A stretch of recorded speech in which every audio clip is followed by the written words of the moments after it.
काल रात्री गेलो होतो मोबाईल मार्केटमध्ये बर्डीच्या मम्मीसाठी सरप्राईज गिफ्ट म्हणून मोबाईल खरेदी करायला, आणि तिने चेहरा का वाकडा केला होता हे व्हिडिओच्या शेवटी सांगेलच. तर हा लेव्हेंडर कलरचा रेडमीचा नुकताच नवीन आलेला मॉडेल आम्हाला दोघांना पण आवडला होता. तर मग काय केला फायनल, केली साईन आणि करून टाकला परमनंटली तिच्या नावावर. घरी जाताना मंगळवारी बाजार लागतो, तर तिथे खूप व्हेरायटीचे स्ट्रीट फूड्सचे स्टॉल्स असतात. पावभाजी असो, पाणीपुरी, वडापाव, कुठलेही पदार्थ तुम्ही खाऊ शकता. तिथेच जाऊन आम्ही पाणीपुरी खाल्ली आणि वेदूची माऊ सोबत होती. मग तिचे फोटोशूट झाले आणि ती पण खूप छान छान पोज देऊन तिच्याकडून फोटोशूट करून घेत होती.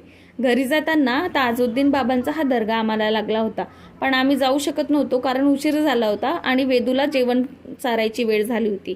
आणि आता आम्हाला घाई होती घरी जाऊन हा मोबाईल मम्मीच्या हातात द्यायची. आणि तिने चेहरा का पाडला होता तर त्याचं एकच कारण आहे. सगळ्या आईवडिलांचं एकच टिपिकल रिॲक्शन असतं, ते म्हणजे हे की का एवढे पैसे खर्च केले, माझ्याकडे होता की जुना मोबाईल, अजून बरेच दिवस मी त्याला वापरला असता. आईवडिलांसाठी त्यांचे मुलं नेहमी छोटेच असतात, कितीही मोठे झाले तरी. आईवडील आपल्यासाठी एवढं काही करतात तरी त्यांना वाटतं की आपल्या पोरांनी आपल्यासाठी पैसे खर्च करू नये. आणि तेच रिॲक्शन माझ्या मम्मीचं पण होतं. पण आम्हा दोघांना पण हे ठरवून आम्ही आलो होतो की नागपूरला आल्यानंतर मम्मीला हे गिफ्ट द्यायचंच आहे, आणि आम्ही आमचा हा गोल पूर्ण केला. आणि त्याच्यानंतर तिचे काही फोटोज घ्यायचे होते म्हणून बॉक्स सकट तिला मोबाईल आणून दिला तिच्या हातात. आणि एखाद्या प्रमुख पाहुण्याला पुरस्कार देतो ना पुष्पगुच्छाचा, तशीच ती रिॲक्ट करत होती. म्हणून इथे आम्हा सगळ्यांना हसायला आलं होतं.